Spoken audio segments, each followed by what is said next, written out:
that maybe you don't understand, but you should just believe in, even though you don't know how really it works. Technology is the same thing. It's like you don't really understand how it works.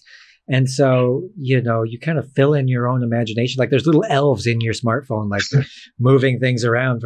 And we're seeing a resurgence with conspiracy theories that are born online as this new kind of religion that's radicalizing people to do kind of like a new inquisition or new kind of like just do horrible stuff in the name of superstition.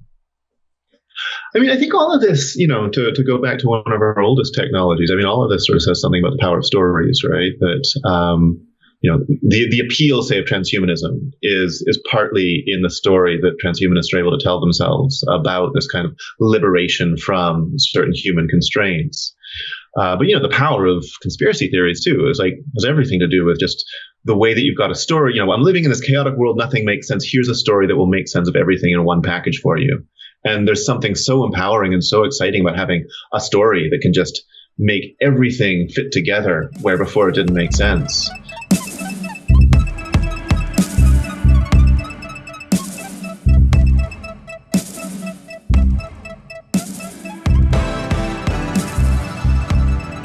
All right, ladies and gentlemen, back today with somebody. We're going to talk about philosophy. We've got Dr. David Egan. How you doing?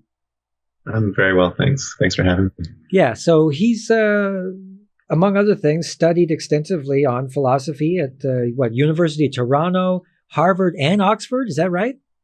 3 degrees, 3 countries, yeah. Wow. So you like to travel, and you like to get around, and you like to learn what it's all about. I do, yeah.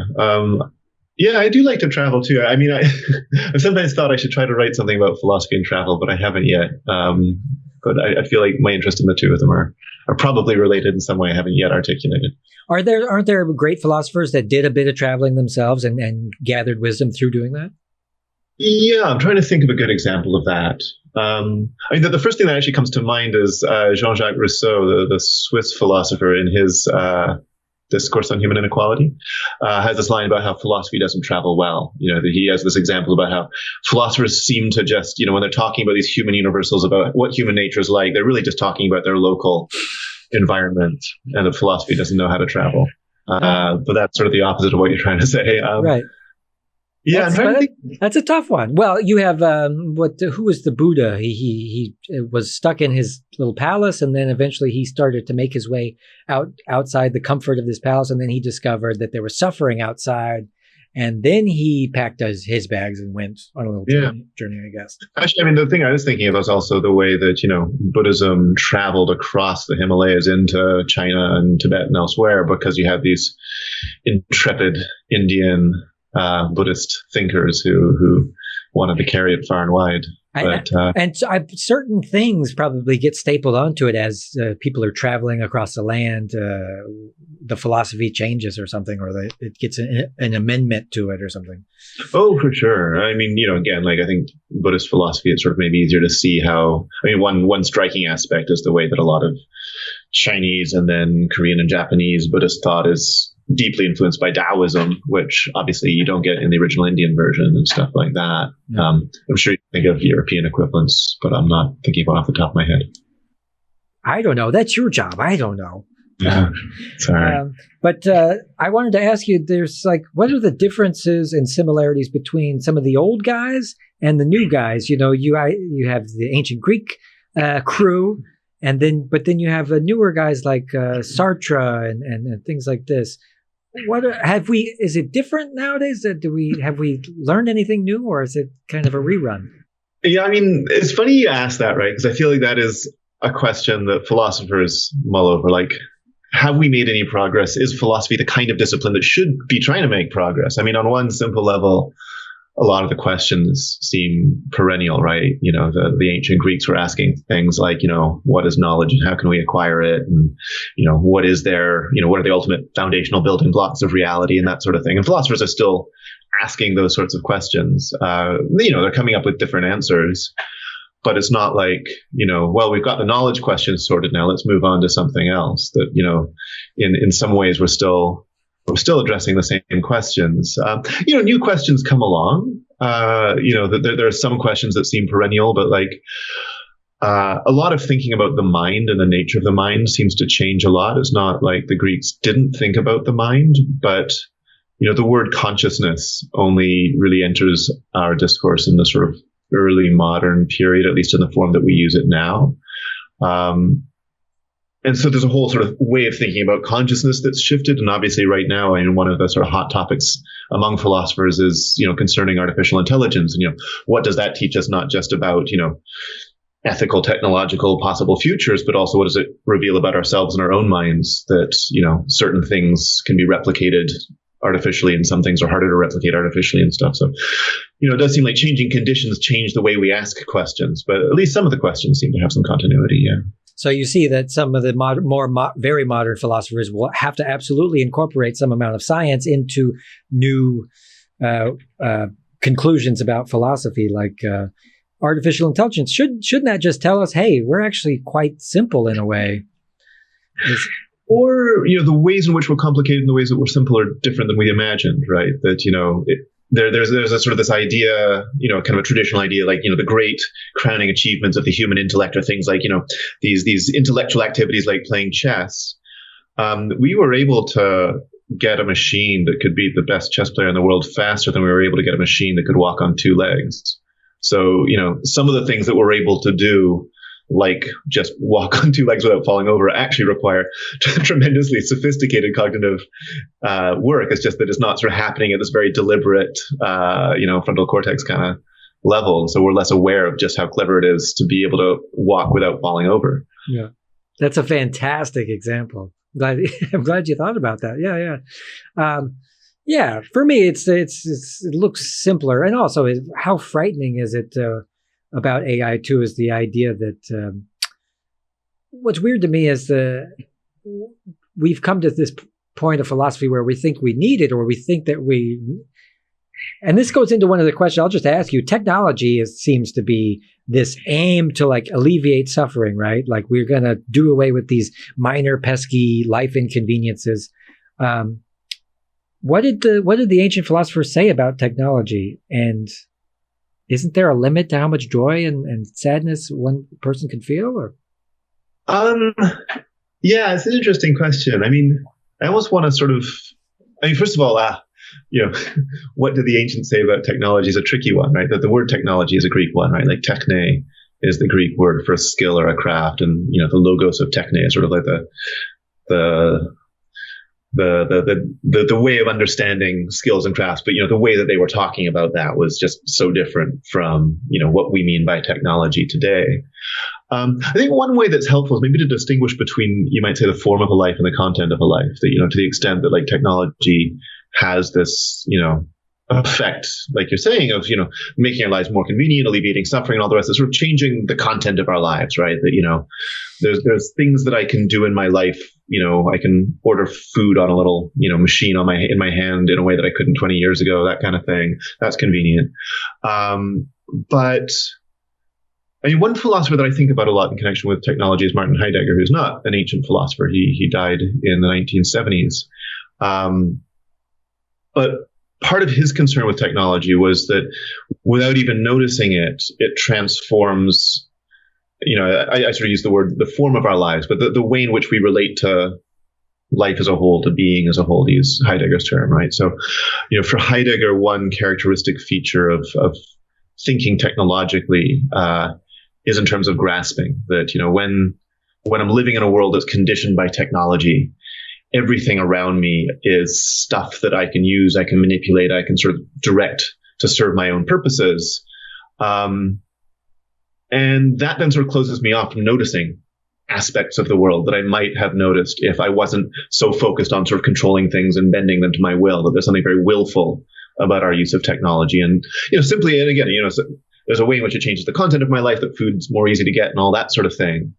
But there's also, through that kind of easing and making things more convenient, there's a way of making me more willful, that there's a sort of a stronger sense that the world should be bent to my will and I'm going to turn things to serve my purposes. And that can sort of change my overall way of relating to what it is to be alive, to be a person, in ways that we often just don't even notice.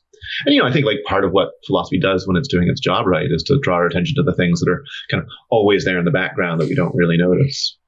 Yeah, I think that's what draws me to it too, is actually because it's able to see through the bullshit and the distractions of modern life to see what truly is important as far as, history does that too. You can look at any form of history and say, well, people dressed differently and talked differently, but they still had X, Y, and Z. And so that's a universal truth somehow of like what it means to be human.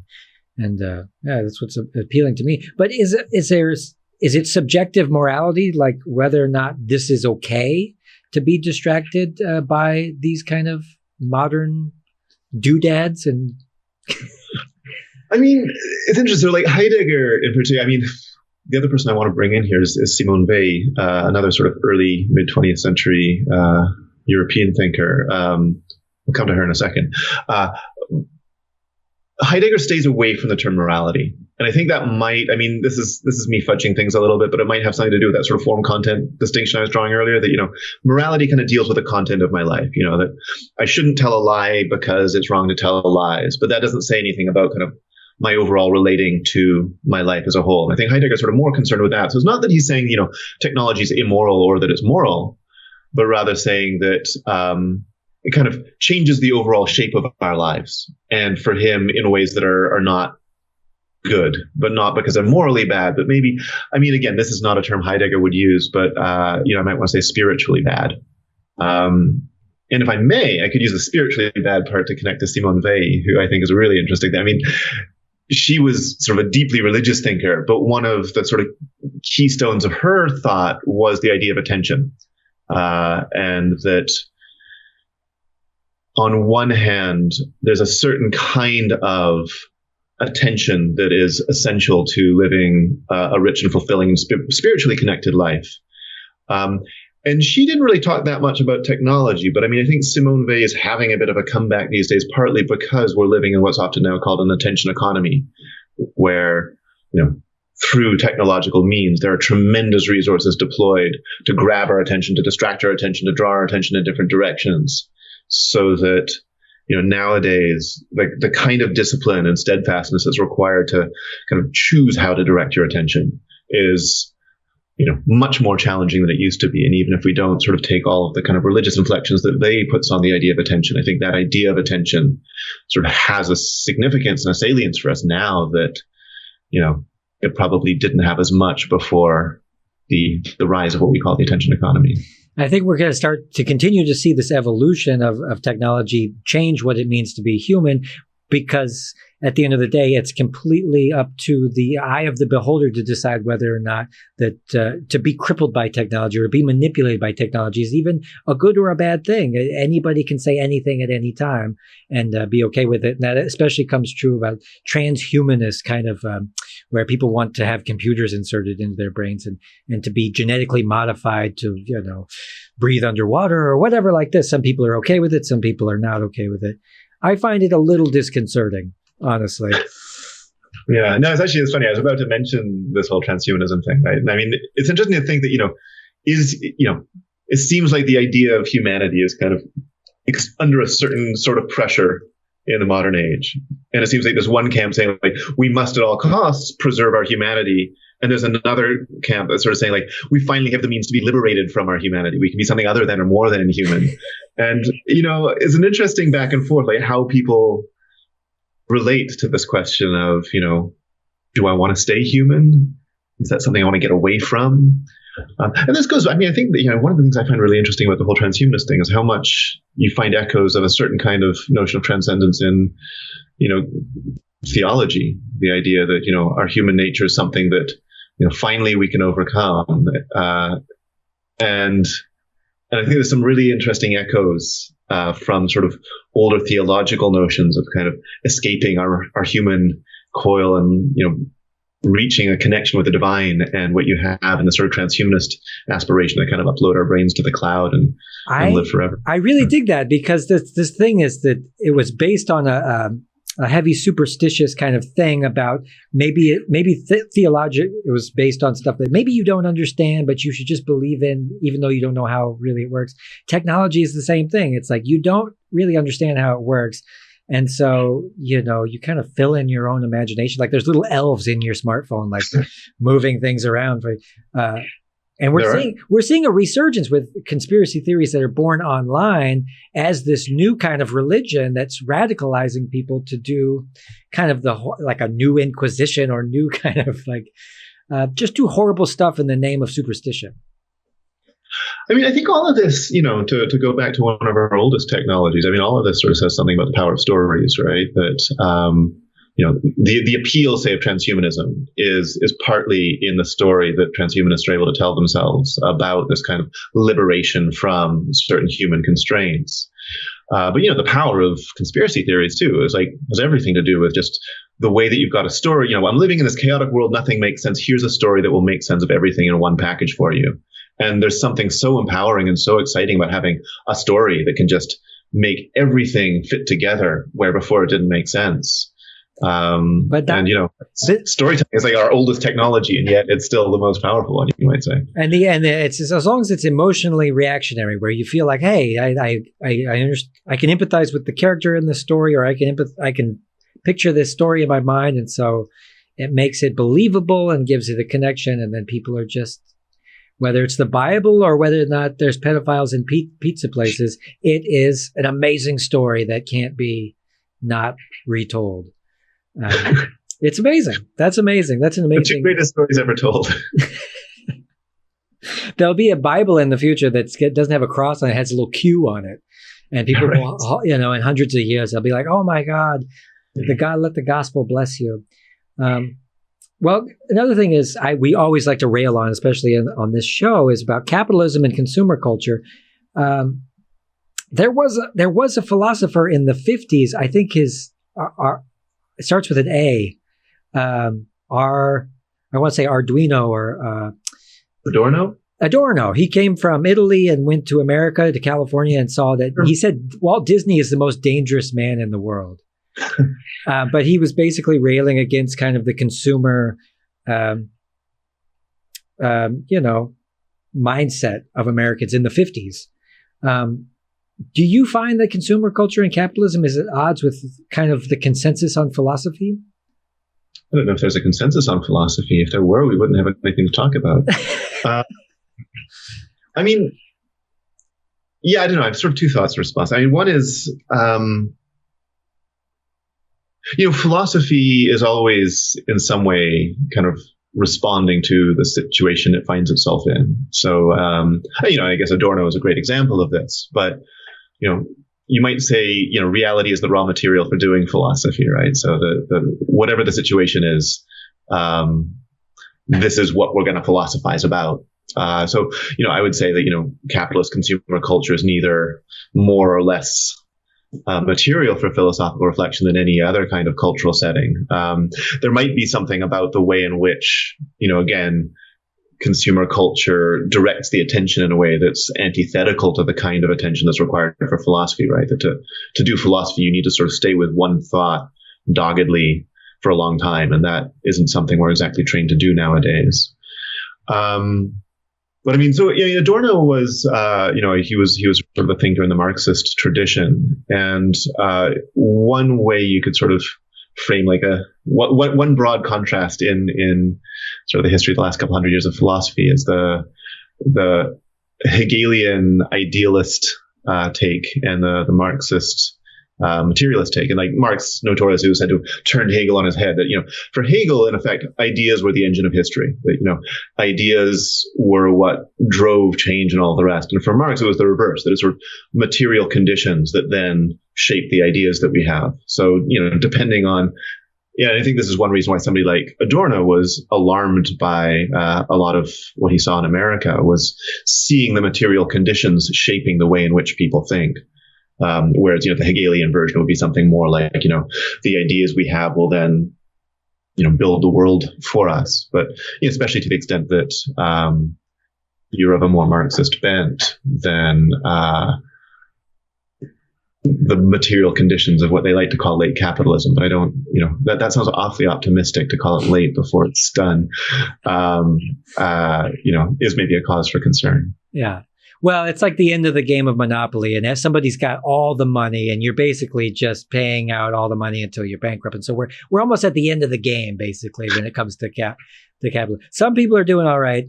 A lot of people are ever so more getting the scales tipped in the other direction. But materialism, though, yeah, itself does seem like a distraction away from bigger, more important questions. While it tends to be this way that we experience joy, or some metric of joy, or some source of joy.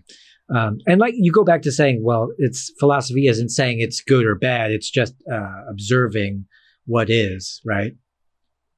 Well, again, it depends, right? So, to go back to our friend Marx, he was the one who said, all hitherto philosophy has, I shouldn't have started quoting this if I couldn't remember it, has tried to understand the world, I think. But the point is to change it, says Marx.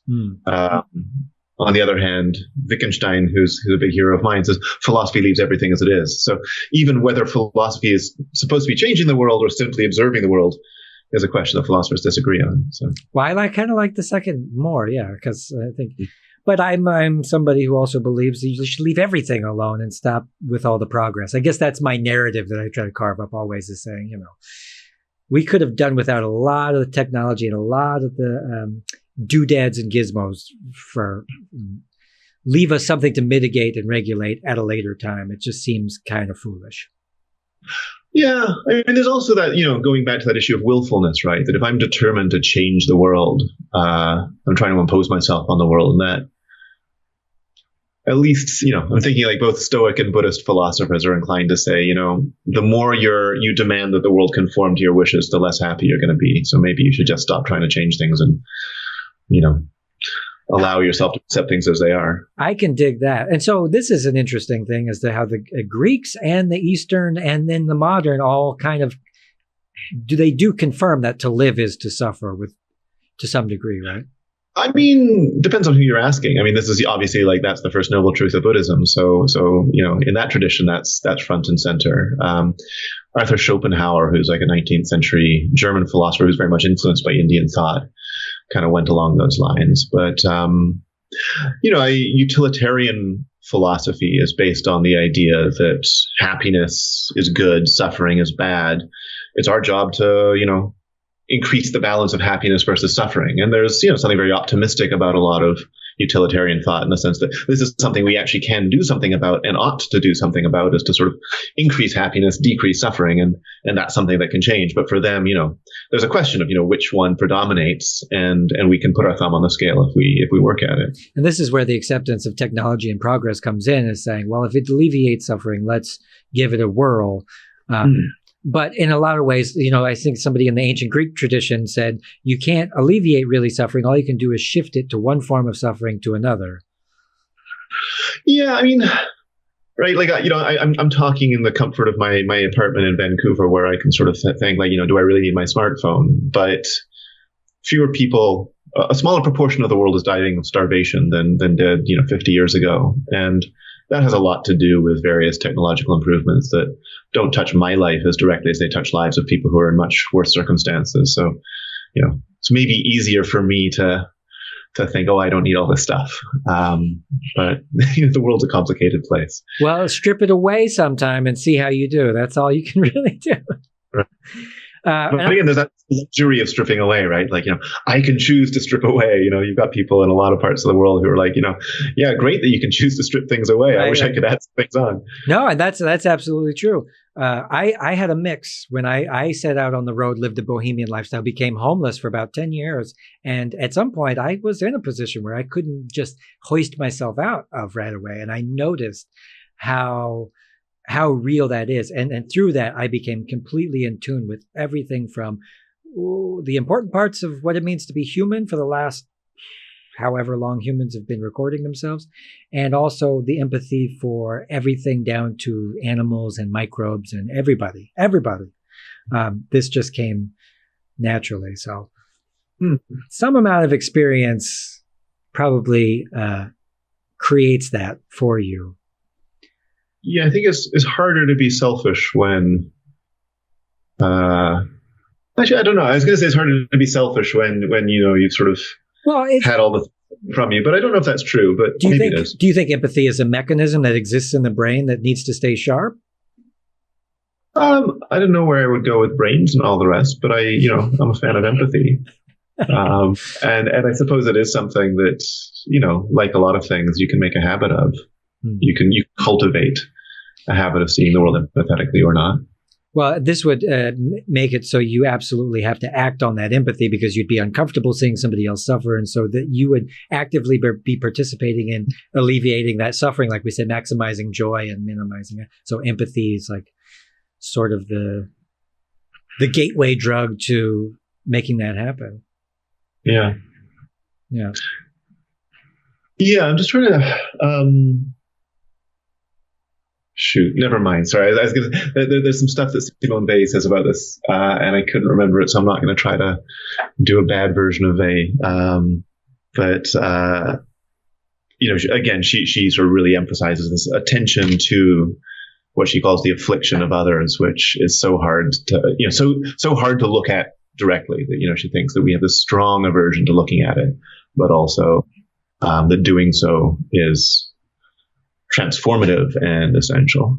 Do you think we have an innate ability to also look away or put our heads in the sand? Oh yeah, I mean, like you say, it makes us uncomfortable to see people suffering.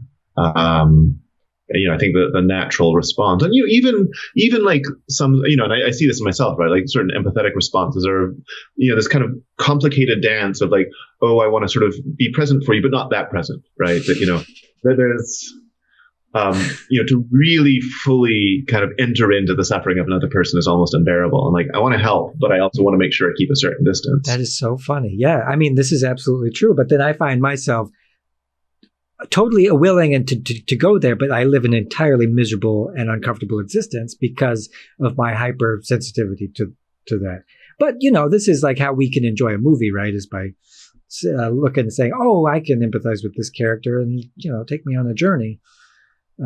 So who's your favorites as far as philosopher? You know a lot more than I do. What?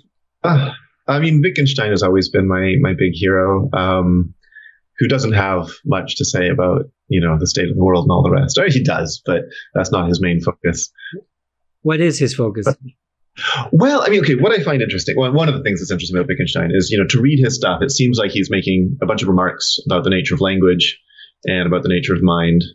And yet, there is something really powerful about what he writes to the point where, people who get really caught up in his stuff, and I'll count myself among them, really feel like there's something life-changing about reading Wittgenstein. And it's hard to say exactly what it is, certainly in short form, and especially because the way he wrote in his early period was different from the way he wrote in his later period. But in a way, I think the focus on language is largely because he thinks that a lot of the philosophical problems that occupy us or concern us kind of arise from certain ways in which we use language, sort of the language, as it were. I mean, I think he uses the phrase that it lays traps for us, so that we kind of get stuck into certain patterns of thought without even noticing it.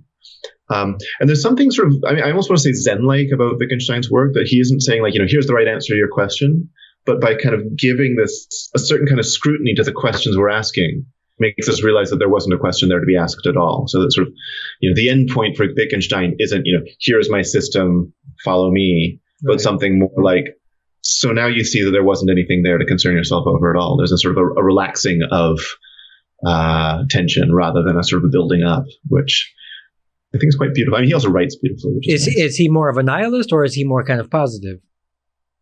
He's not a nihilist. I mean, so part of what's interesting about the way that he approaches things, right, is that a lot of these either ors are precisely what he wants to kind of pull apart.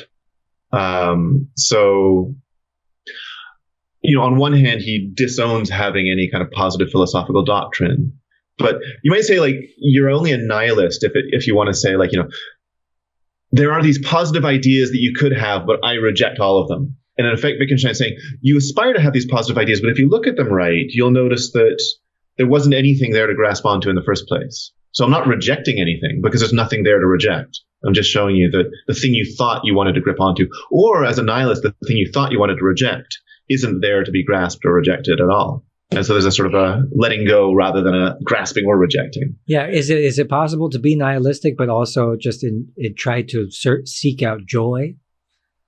Or do you get rid of it right away? You say, no. You mean if you're Wittgenstein or if you're just a person? Or if you're like a fan of Nietzsche or something, do you say, I'm not going to try to enjoy myself whatsoever? Well, I mean, Nietzsche was, the foremost critic of nihilism and also spoke very positively of joy. Interesting. So, yeah, I mean, for Nietzsche, like, nihilism was the great threat. Like, he felt like we had reached this point in our cultural history where it became increasingly hard to positively believe in anything. And what we needed was a sort of an inner creative spark to sort of say, like, I'm going to be the source of the meaning. Like, if all of these sort of traditional markers of meaning are kind of losing their grip on me, I need to sort of find it within myself to create something. And for Nietzsche, that, does come with a kind of a joyful exuberance. So there's a sort of a creativity that he thinks is absolutely essential to being able to find a way out of this nihilistic trap that he thinks our culture's laid for us.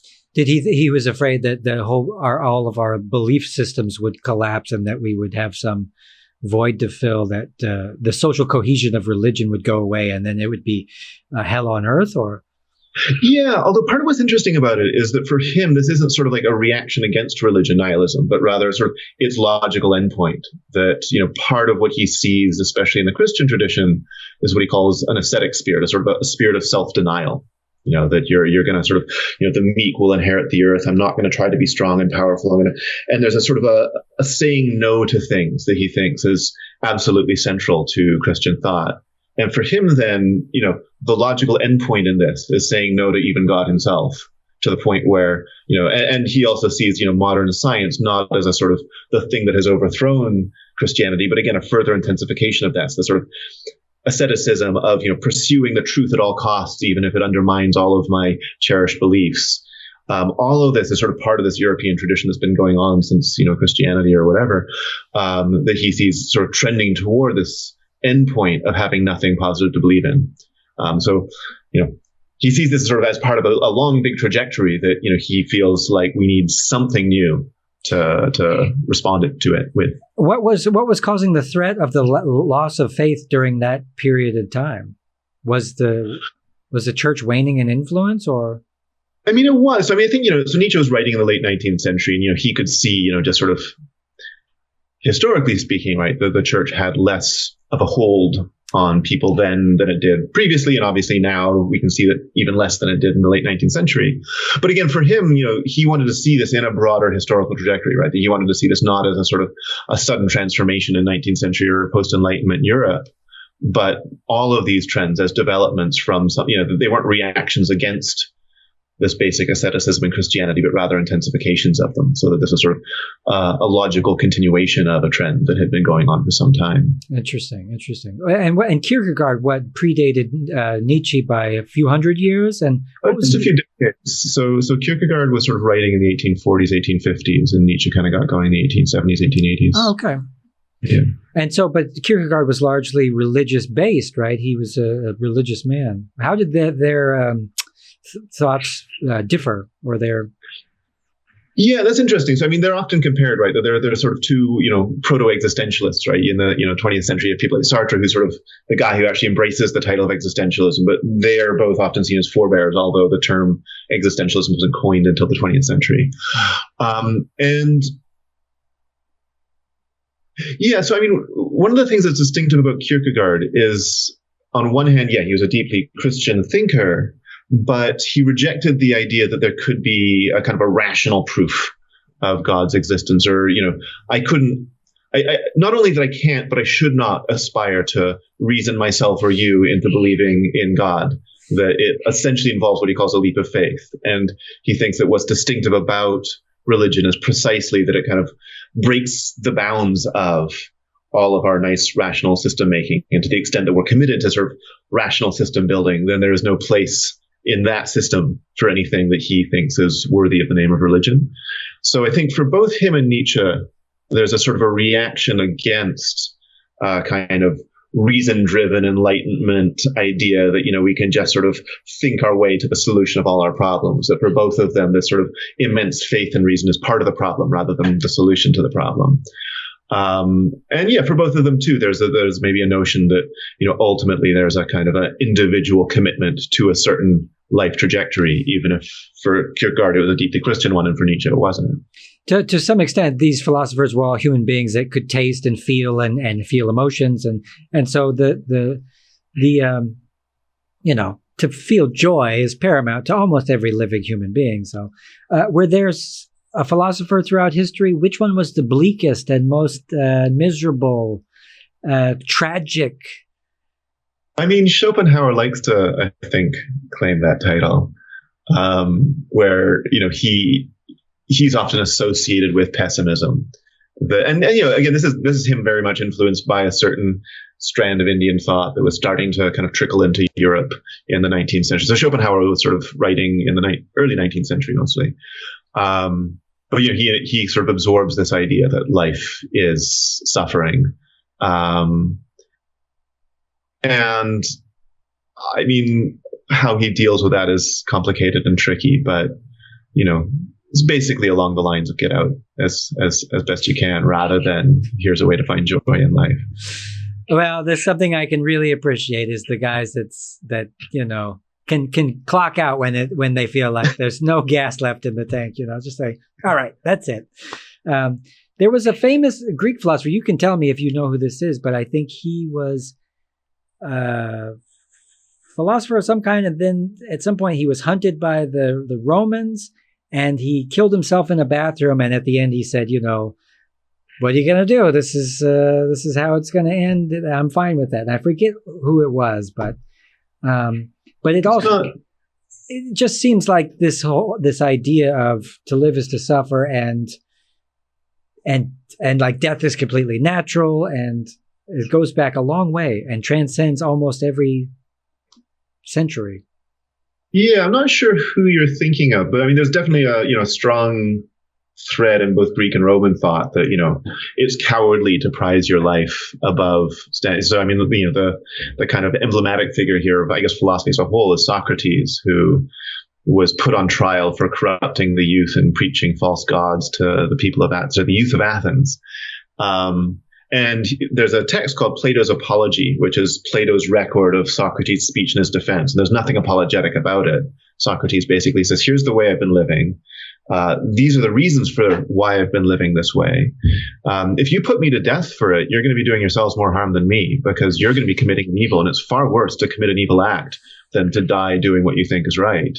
And, the Athenian people, sure enough, decide that they're going to put him to death. And Socrates says, okay, your loss. But okay, fine. Yeah. Well, that's the thing. I think is the fruit of philosophy is like, well, I'll go down with my ship because I feel like I have a vantage point that nobody else has. I think it's interesting. It's noble. And do you think that people nowadays are fairly obtuse to philosophy in general? I mean, I don't have a standard of comparison, probably they've always been to some extent, I guess, and also I've spent a lot of time reading and thinking about philosophy. So of course I sort of feel like, wow, other people haven't spent as much time thinking and reading about philosophy as I have. But, if I were a really good carpenter, I'd be like, man, most people are really obtuse about carpentry these days. Probably carpentry is in more of a decline than philosophy, right? Right, like that's true. Work now. You're lucky. You're doing slightly better than a carpenter. Do you think, do you think that people are more likely nowadays or before, or is it equal that they're more willing to get the torches and pitchforks out and start some kind of mass psychosis, mass riot, Salem witch trial kind of, is it more likely, less likely? Are we doing that? Are we making progress? I guess is what I'm your mention of the Salem witch trials makes me think, well, we're doing better than sometimes. I mean, I think one thing that I think is interesting, this is, a feature maybe of the modern West, and by West, I mean that sort of vague term of I don't know, a culture that's kind of shaped by the Enlightenment or something. We seem to have a really strong aversion to physical pain and suffering. So, rather than getting out pitchforks, we'll cancel people on Twitter or something. But it seems like there's maybe, at least in the sort of little bubble that is sort of, I don't know, North America and Western Europe, and maybe some other parts of the world, the cruelty that people tend to inflict on one another tends to be more on a kind of social and psychological level than on a physical level, which, you know, growing up in that culture, I guess I'd rather have that than be physically assaulted. But, you know, we can debate. You're right. It highly depends how bad it goes, you know, to get punched once in the face or to be slowly belittled for 10 years. You know, I guess there's the tiers of, yeah, I mean, and this is what we've come to this. It's interesting. Somebody said, you know, we used to let crazy people just run the streets in the 1600s, 1700s. Crazy people could just, there was no mental hospital. They were just crazy until they really were criminally crazy. Then they went and then they're executed or whatever. Then they put the White House. Right. Nowadays, it's a little bit different. Yeah. And I don't know if it's more humane to lock them up or have the cops shoot them or give them cushy government jobs. These are the three options for crazy people nowadays. I mean, these are all stuff. I mean, like Michel Foucault has written a lot about this. Like both, you know, he's got a book called Discipline and Punish that deals with the transformation of punishment from, you know, physical violence to a kind of, you know, the current system of incarceration, and also has a book, Madness and Civilization, that talks about, again, the sort of the way in which we sort of transformed our thinking about insanity as well. And, you know, part of what he's trying to do is challenge the idea that this is a story of progress where, there's a sort of a progressivist version of this where, you know, we don't beat people up anymore, and, you know, we've got medical care for the people who are suffering from insanity. And, you know, he wants to draw attention to the way that, you know, things have changed, but, you know, there's a certain way in which you can look at this that doesn't make it look super great, that it's maybe more that there are systems for control, you know, top-down systems of control, where before there was less of that, which, you know, there's something to say. And again, from a philosophical standpoint, there's no right or wrong in that. But for me, it's absolutely despicable that we, in the name of being more humane, we've actually taken a lot of the humanity out of. I told this anecdote to somebody else. I said, back in the day, they used to hang people in the town square or whatever, guillotine, whatever. But at some point, people started to feel really bad for the criminals because they were sitting there watching and connected to this horrible, violent act. And so riots would erupt right after an execution. And so slowly we have moved prisons and every kind of capital punishment out further and further from the view of the public, and locked up crazy people, locked up criminals in this humane way. And it just, again, it seems like trading one form of suffering for another, but like George Carlin says, just kind of changing the language a little bit to make it seem softer. Yeah, I mean, you know, I'm glad they aren't hanging people in public squares, but yeah, it's complicated. Well, yeah, you wouldn't know that people were being put to death, though. Maybe they were innocent people, which does happen. Occasionally, we have somebody that's put to death. There must be tons of people that are innocent when they go to the electric chair or the lethal injection, but we would never know or never care or have no connection to it, and so taking away our ability to care is a little bit. I mean, one of the things I find actually really interesting about lethal injection in particular is it's a way of killing somebody that, as close as possible, resembles making somebody fall asleep, right? You know, if you chop somebody's head off or you hang them, like, it's clear what you're doing. Whereas all of the violence that's being done to that person is done in conditions where they can't outwardly manifest how their body is being destroyed. And for some, in our brains, we think that this is more humane for some reason, which is not conclusive to us. But why? Why do we think that that's more humane? Yeah. I mean, you know, I can't help but think that this is mostly to make it easy for the people who are performing the execution rather than for the person who's receiving. And the other thing is they swab your arm with alcohol when they do it, just for some reason. Make sure you don't get an infection. Right. Yeah. Well, I don't know. It's a mixed up world. And I think the things that we do that for our own comfort rather than, and I could ask you right now about animal rights and how you feel about animal rights, because this is something like, I'm a vegan. I'm one of these vegan idiots. So I really care about animals, and I see that I understand their central nervous system, feels pain, etc. And so for me, it's an easy jump. What do you think is stopping most people from empathizing with animals in that way? Ooh, yeah, that's a big one. That wasn't on my list. No, that's okay. No, this actually, I mean, this is not an easy one because it's a topic I think about a lot. So it's not that I have nothing to say about it, but I mean, on one hand, I want to put it to you that nobody actually believes in the full equality of humans and animals, right? That it would be insane if you were sort of faced with a prospect that, like, you know, either this goldfish or this person is going to die and you have to choose which to toss a coin, right? Like, we don't actually believe that the goldfish's life is of equal value to the person's life. Or at least I think I certainly would think that there was something morally monstrous about somebody who said, well, it's a coin toss, which one should survive here? Why? But why? That's a good question. Why necessarily can we justify that? I mean, in a way, I want to say this isn't the sort of thing that is justified. I want to say this isn't sort of a result of moral reflection, but it's raw material, right? That, like, to the extent that we're able to reason morally, we need certain basic intuitions. And, you know, it gets more complex. You know, I gave the example of a goldfish. Like, you know, what about a chimpanzee? You know, things.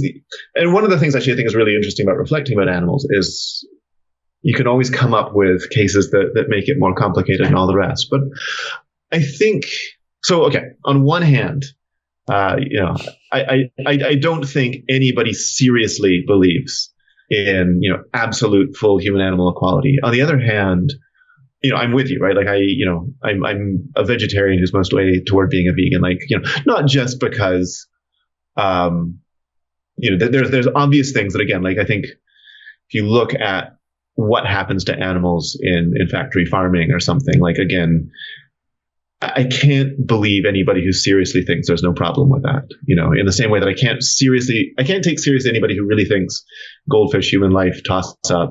I can't seriously believe anybody who thinks that an animal's life is so worthless that, you know, a short, painful existence of suffering to maximize the efficiency of producing a meal for me is justifiable. Mm-hmm. But I think there's a lot of really complicated stuff in between those two extremes. Sure. Right? But there is a metric there.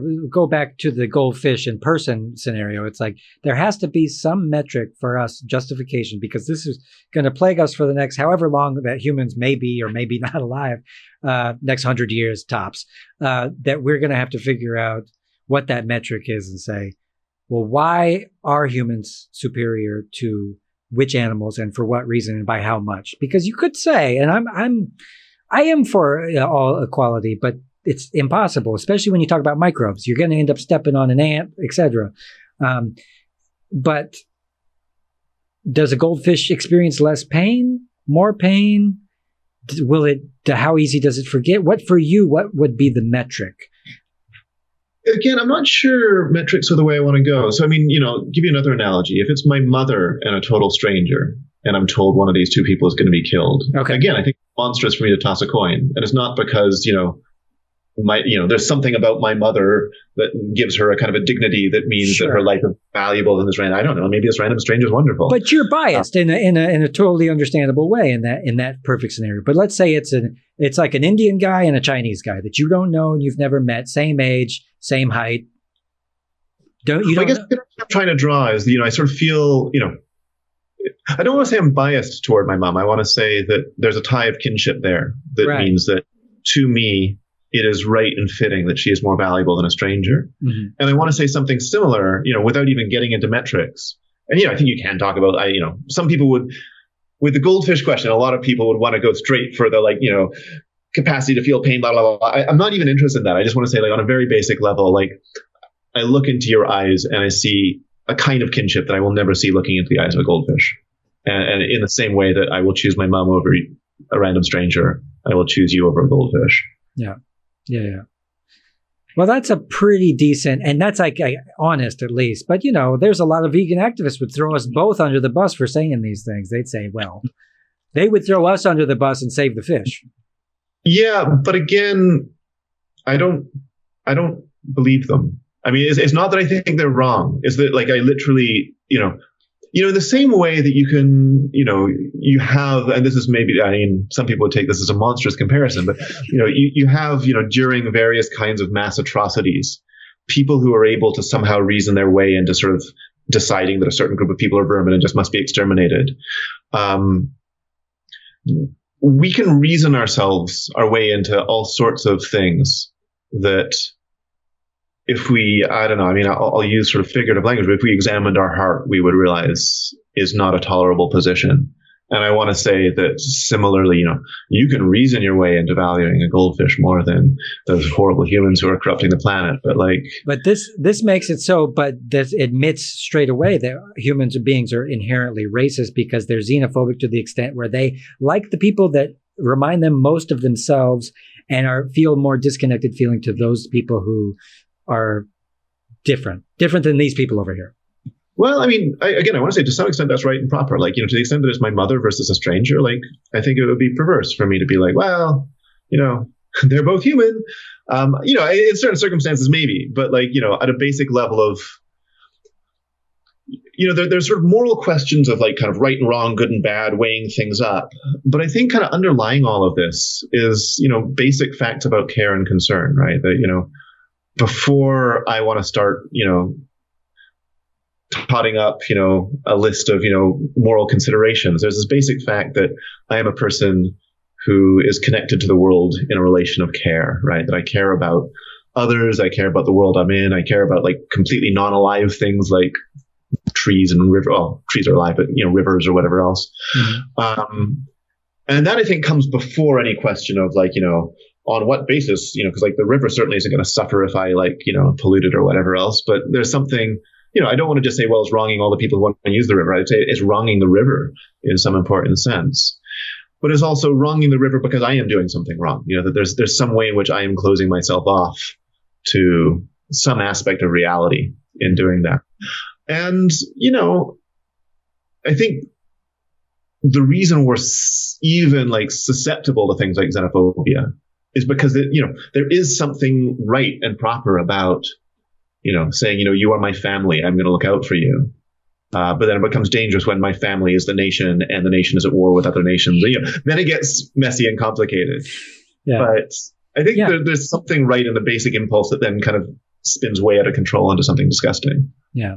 So, and we're talking about morality, and unfortunately, this is something that is in the eye of the beholder. To each person, you have to decide for yourself in which situation is more important to you.